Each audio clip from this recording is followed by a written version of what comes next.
Hello, everybody. Let me do this again. Hello, everybody. I'm Robin Graves, and this is WATG, the world according to Graves. Okay, got that out of the way. Little trick here. My voice is starting to go again. I don't know what it is. A little sippage there. I ran out of Coke. I'm going to do Diet Pepsi now. Diet Pepsi. To hell with you. You had your chance. I don't have a movie to show you, Mike. Sorry about that. But I'm getting something next Tuesday that will make you stand erect. Believe me. A lot of things have been said. Independent media, people such as myself. And why are you open? This never fails me. It's a lot of the same things being said about Jeffrey Epstein. But nobody is really hitting the point, really, on some of this. Now, the reason I'm a day late, instead of on Thursday, normally I try to bring these up by Wednesday or Thursday at the latest. Thursday. It's Friday. I had to wait for some information. I actually had to talk to some medical professionals. I actually talked to a pathologist about this whole situation. I've talked to the Powder Springs Police Department, spoken to legal professionals. I have been busy. It's been crazy. Get my notes here. First off, the mainstream media is pushing the narrative that Epstein killed himself, and they're saying that if anybody questions it, they're conspiracy theorists. Well, you don't see any tinfoil hats on me. I don't believe in conspiracy theories. I tend to research things. In fact, I over-research things at times. This is interesting. Let me get my light straight here. I don't want to look like a zombie. The hanging that happened. They're saying that he hung himself. He got on his bed on his knees and had the sheet wrapped around his neck and hung himself that way. No. That does not happen. That's what Robin Williams did. He died. He didn't die from hanging. Robin Williams died from suffocation. The same thing would have happened with Epstein. He would have died of suffocation. There were 5 bones broken in his neck. 5. That's consistent with strangulation, not hanging. I'm going to explain why. When hanging yourself, and this is not me saying this. It's not my opinion. This is a pathologist who told me this. While hanging, you get what's called a hangman's fracture. You have C1, 2, 3, 4, and 5 in your neck. C for cervical. To get a hangman's fracture, C1 and C2 come out of alignment, and they break the spinal cord. It's very hard to save anybody with a C1 and C2, separation like that. It's very hard to save them because their weight is hanging from muscles in their neck, which Epstein's muscles were not that strong. He was not that developed in his neck. You can see pictures of him and see he's not developed. Now, somebody like Goldberg, back in his prime, he might have survived for a while, hanging from that noose, because his muscles were so developed. Jeffrey Epstein, no. You literally, C1, C2, separate. Okay? That's from a pathologist, not me. Boy, the things you learn doing this kind of job here. So there's no way he hung himself. There are 5 bones that were broken. 5. Now, back in the 90s, there was actually a study done in India where people, they were examining people who hung themselves. Out of 6,000, less than 10%, more along the lines of 5.5%, had more than just the hangman's fracture. It's due to the snap at the bottom of the fall. It's a pretty significant fall to do this. It separated 2 or 3 of them. Not all 5. Strangulation cases, excuse me, Allergy season again. And then the allergy season never leaves Georgia. As long as there's not ice on the ground, you've got allergy problems. Uh, in strangulation cases, there's more than just one bone broken. It's not suffocation that kills you; it's the breaking of the bones. Um, this was done very well. Somebody who went there and did it knew what they were doing. There's no way he could have hung himself anyway. First off, where is he going to tie this bed sheet off at on the ceiling of his cell? There was nothing there for him to tie it on. Now you say you tie it to his bunk. How is he going to tie this to a bunk that is not designed for anything to be tied to? This was supposedly one of the safest prisons in the country. His was the first successful suicide in 40 years. I believe this place was pretty much suicide proof. So no, he didn't hang himself. I've spoken to a pathologist. I've talked to an ER trauma doctor about this. They both said the same thing. Who are you going to believe? The mainstream fucking media or medical professionals who deal with this kind of stuff all the time? Who are you going to believe? I'm not going to believe the media. Even if he did hang himself, the wrong bones were broken. The wrong way. His hyoid bone during a hanging, and you need a rope to do this. This is proven. This has been proven. For the hyoid bone, right in here, it's shaped like your jaw. It's hung together with ligaments and muscles. The bone is pretty much just floating. It was broken. The only way that's broken is impact. That's the only way it would ever be broken. It sets, imagine this, the front part of your hyoid bone is right here. During a strangulation, and this is very simple, the hyoid bone will break on the sides. During an impact, it'll break this way. During hanging, no.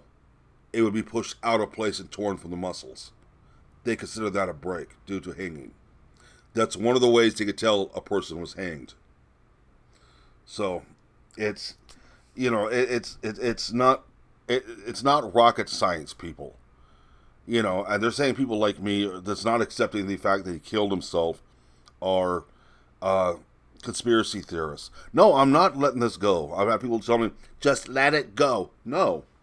When I have answers I want, that I need, I want these answers. You want to hear these answers. Here's what's really kind of funny. 2 days before his death, Epstein had lawyers transfer his holdings to an offshore account and put a trust fund. Even the trust fund itself was signed in the will. He signed a will where his holdings, not his money, his holdings, go to. Let me see if I can find this guy's name. I've got it written down. I thought I had his name down. Anyway, 2 days before his death, he had his lawyers, during a visit, bring paperwork for him to sign over all of his holdings to somebody who works for Bill Gates. This person, and by name, he mentioned him by name, this person did not have a relationship with Epstein, period. That has been proven. So why is he giving all of his holdings, which are over $500 million, to this person who works for Bill Gates? That's something else that needs to be answered. Nobody's looking into that, period. But his money, actual cash, was sent to an offshore account at his request 2 days before he was murdered or hung himself. I want to know something. How could he have done this? To sign a will that will actually be enforced, and to sign legal documents like this, you have to be of sound mind. Okay? Sound mind and sound body. He was definitely obviously of sound body, obviously at the time. Sound mind is questionable. 2 weeks before, he tried to kill himself, according to all records, it was attempted suicide. Even though there were ligature marks around his neck, he was in a, you know, they said he tried to kill himself. And he had been complaining that somebody there was trying to murder him, which looks like paranoia. He was not of sound mind in that case. According to what the mainstream media is reporting, there's no way he was in sound mind. He was still suicidal. He was paranoid, obviously very paranoid. So how did this paperwork get signed by a person of sound mind if he wasn't of sound mind? Nothing in any legal sense in the universe makes any sense about this. Nothing.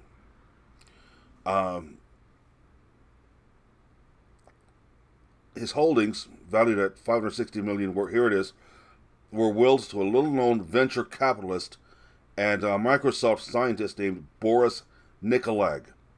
Nikolag had no real relationship with Epstein, but his employer, Bill Gates, did.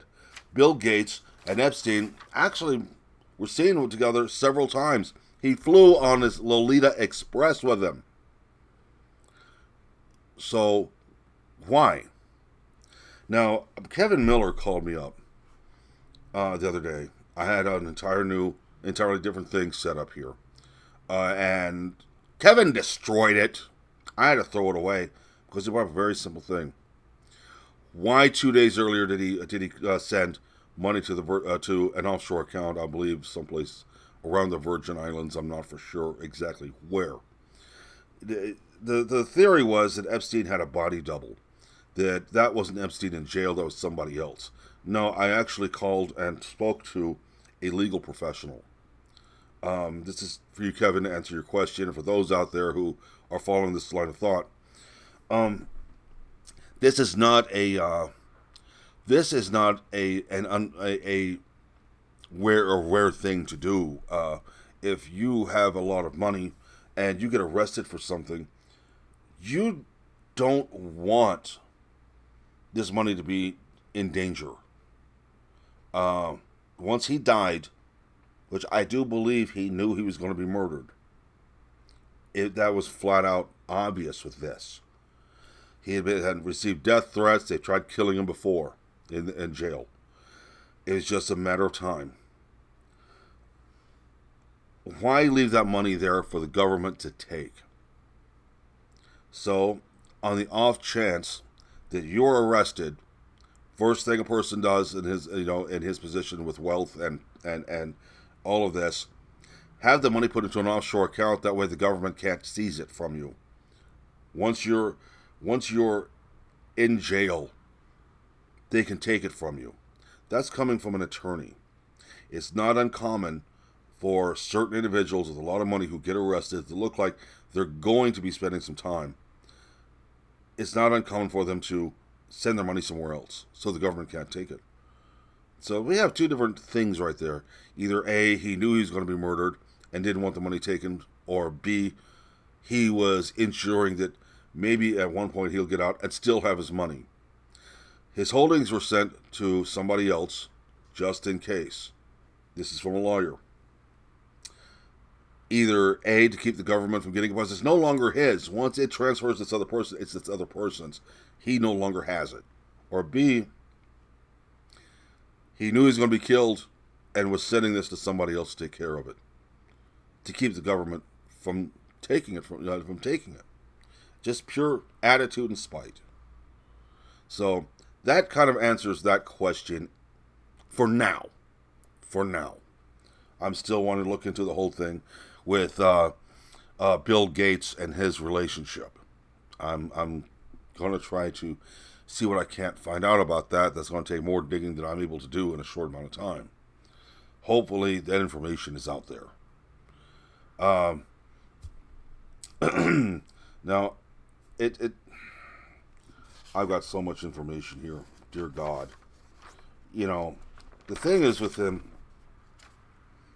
the whole thing with Epstein, it's all the tip of an iceberg right now. I will tell you why. it's the tip of the iceberg. In the 70s, there was a woman named Alicia Arden. She was a model.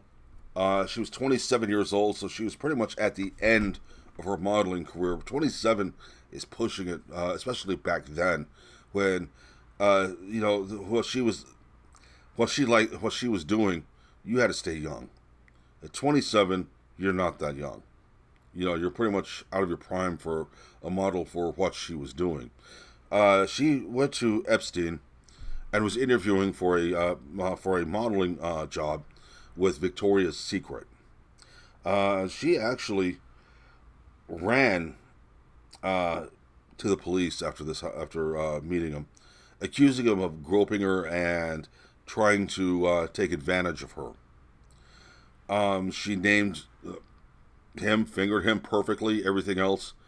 This information disappeared when it came to any prosecution of Bill Epstein back the first time he was prosecuted for this in Florida. This became missing, so to speak. There's a lot of evidence that's come missing against him. There's a lot of evidence against other people. You get here. So far. But in every case like this, every case that's happened around the world like this, and you can look this up. I'm not going to provide links for you. You question me, you prove me wrong. It's not my job to prove me right. It's your job to prove me wrong. In every case like this, let me get some sippage here. My voice is starting to go. In every case like this, there are always links to a larger organization. Every major pedophile bust in every country in the world, politicians, judges, celebrities, billionaires, and other people of power have always been involved. They've always been involved in some child trafficking or network, internet. It's very evident. It's out there. The news is out there. But the mainstream media ignores this. They don't want you, for some reason, they don't want you thinking anything ill of these people. Bill Clinton, this is something interesting. Bill Clinton took 26 trips to Epstein's Island on the Lolita Express. 5 of which he dismissed his security team. That is all on record. You don't just dismiss your security team like this once you're a former president. There has to be paperwork. There has to be all kinds of permissions for this. He got to the plane, told him hit the road. I don't need you. So far, no information has been given. There have been FISA requests that the Secret Service has refused to give. But on the pilot's flight plan, his name is on there. Bill Clinton's name is on all of these flights. And 5 of them, they didn't have a security team. Their names were, the security team were not involved, or they weren't added to the flight plan. Let me explain flight plan. Every time a pilot files a flight plan, which they have to do according to law, they have to file a flight plan. Everybody who's on that flight is on that flight plan. This is a security measure in case the plane crashes. They know who was on that flight. Bodies can be found, identified this way. But, think what you want. There's people out there I spoke to who said flight plans don't matter. The pilots don't have to file them. They're just requested to. No, actually, they can lose their pilot's licensing for not filing a flight plan, a simple flight plan. Bill Clinton's name were on 26 of these flight plans. So were Hillary's. Hers were on 12.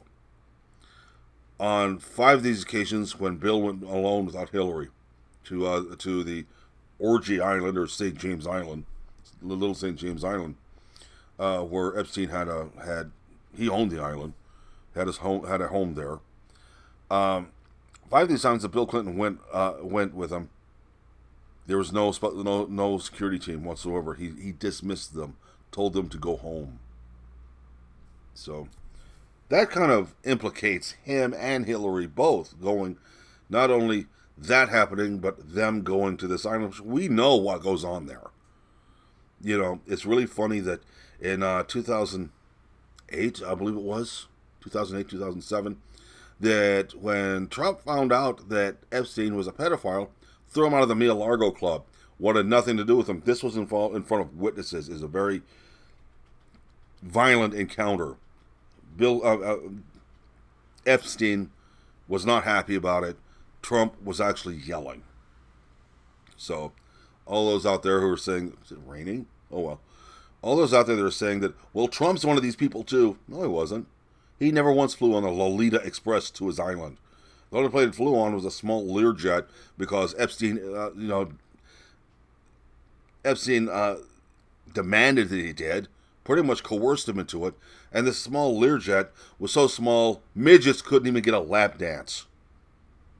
So, keep saying the things, just proved you wrong. That is on record. That's recorded.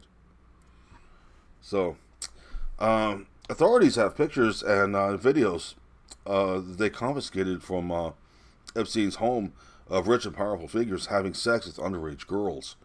Why did they let 13 months? Why did they let Epstein have 13 months of soft time, where all he had to do was show up, go to sleep, get up in the morning, and leave this jail? He was only required to sleep there for 13 months. Authorities had all this information. This information was not being hidden from the authorities. They already had it. Why did he get away with this? I have a theory, and so do millions of other people who have been following this. A girl named Kendall described in great detail being taken to an island and being abused by high-ranking law enforcement officials, sports stars, and top U.S. politicians. Well, we do know that Epstein took videos and pictures of his guests having sex with 12 and 13, 14-year-old girls. Why did he have those videos and those pictures? The man was a megalomaniac, evidently. He used this as evidence to get away with everything, for evidence to disappear, never be used. That's why when they searched Epstein's island last week, I said I don't think that much evidence is going to make it. They're going to lose it. It's going to be disappearing, lost. It never existed. You didn't see anything.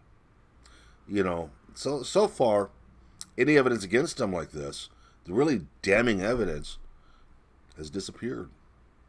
Every bit of it. In 2010, Laura Silsby, former director of the new Children's Refuge, was arrested for trying to traffic 33 children out of Haiti. Okay, keep up with me here. Silsby's lawyer and his wife were later arrested for suspicion of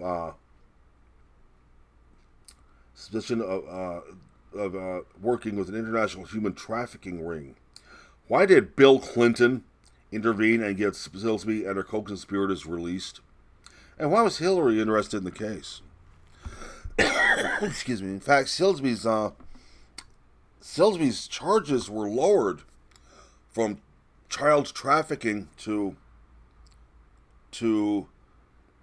bringing people back and forth under suspicious circumstances. There was no real charge. Why was Bill Clinton involved in this? Why did he jump in the middle of this and stop this? And Hillary involved also. That brings up more questions. Still, with this damn case, more questions than answers. Ann Henry co-founded the Biz Parents, a group to help child actors, said Hollywood is currently sheltering around 100 active child abusers, and said a tsunami of claims was beginning. Hollywood is involved in this too. There's members of the royal family involved in all of this. I'm going to give you one more case, one more thing here, because really there are too many of these instances that are on record to list. They're easy to find. This part of my research took 10 minutes. This Corey Haim, former child actor, says the number one problem in Hollywood is and always will be pedophilia. Corey Haim, if you remember him, he was in The Lost Boys, a few other movies as a child. If you remember, he was arrested for being addicted to heroin.